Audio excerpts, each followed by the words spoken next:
بعد باشگاه کار میکردم اشتی رفتم مسابقه و آسیب باشگاه رو گذاشتم کنار سیگاری شد اومدم هر کاری کردم حالا بهت میگه نتیشه من بهت میگم نمیشه من میدونم چی میگی میشه بکشی میدونم چی میگی خب محمد دیده بود پوستم کنده شد هر کاری کردم نمیشد بذاری کنم سیگار نمیشه چون راحت میکشی راحت پیدا میشه همه جا قبولیت رسه هر جا میری نفر داره میکشه خیلی سخته ولش کنی اینکه بهت گفتم کیف بهت میده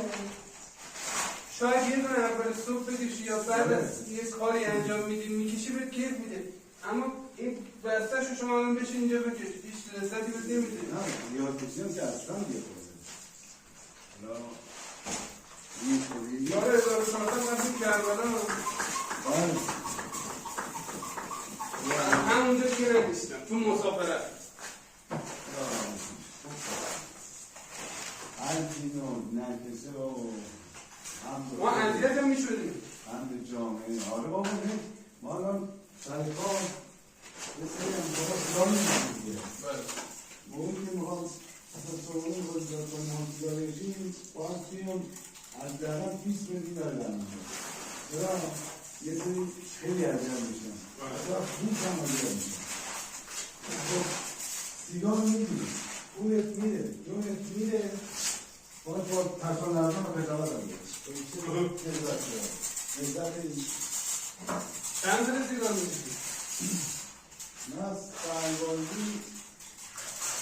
خودی که ادهی کنن البته مقصر هستی آدم خودشه ولی دو سه تا همین بچه بازاری ها بودن یکی دو تا هم لباسکنه بنستان چقدر میگرفتن سال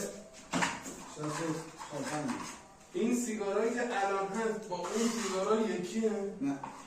اصلا مردمی چه آشغالی دارن میدن مردم میکشه نمیدونم اگر اون سیگارا بود میگفتم بکش پسر اینو هست که بکش به چیه ببین بابا شما بخرم میاد یه روز بگی همین یه روز بگی بابا به یعنی گوشت که بودم به تکیه این روشه البته بعد خدمت آمدن دیگه اتفاقی سیگار نمیکشیم اون موقع تک کاسون فقط اینو روشن میکردن یکی ما روشن میکردن ولی سال 72 رفتیم تهران موسیون میران کار اونجا یه سیگاری شد جا خیلی تریاد نگاه میکشیم تریاد میکشیم بعد سیگار بچسبید شروع کردیم از سال 73 دیگه ما سیگاری بودیم تا الان در خدمت شما هستیم حالا میگن که این سیگارا با اون سیگارا اصلا خوب میگن اونا رو میکشتن کیف میکردن الان خوشنیا قدیم اگه گیلیا از این دنستان و اون سیگارا یه دوسته یاسمی باشد حالا الان یه بنده خدایی پیدا شده حالا نمیدونم یه نفر یا چندین نفرن تو ایران توتون خالی دارن میفروشن توتون مرغوب اصل بعد با پیپرش با همین کاغذه با سیگار پرتونش شما مثلا میری اونجا چند مدل توتون هست میگه از اینا برای من بذار یه مدل بذار دو تا مدل پاسی کن تو پلاستیک میگیری میگه کنه خودت پر میکنی میزنی سیگار عالی ضرر داره ولی از این بهتره بهتره اشتوها قدیم اصلا حرف نداره اشتوها قدیم خیلی داره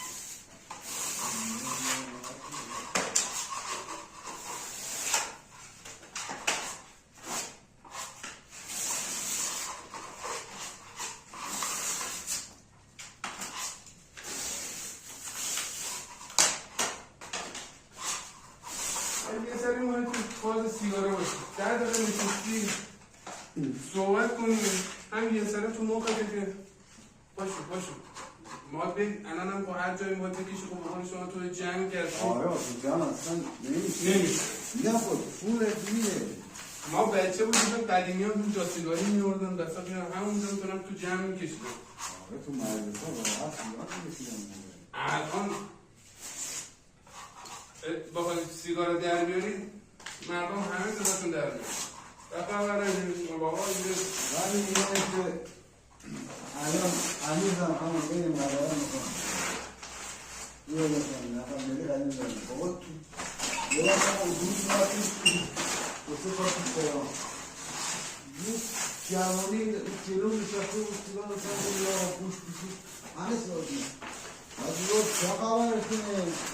من اومدم جلو پنجره بغل آقای راننده که سیگار میکشه که پوش شما را داریم که اومدم پوش اینجا میام حالا اون راننده داریم چیکار میکنه دو سه تا سیگار ما رو نکنیم مالکو به مسلمانی پوش اینجا میاد راننده بغل پنجره است دقیقا قشنگ میره میکشه بیرون یه نمه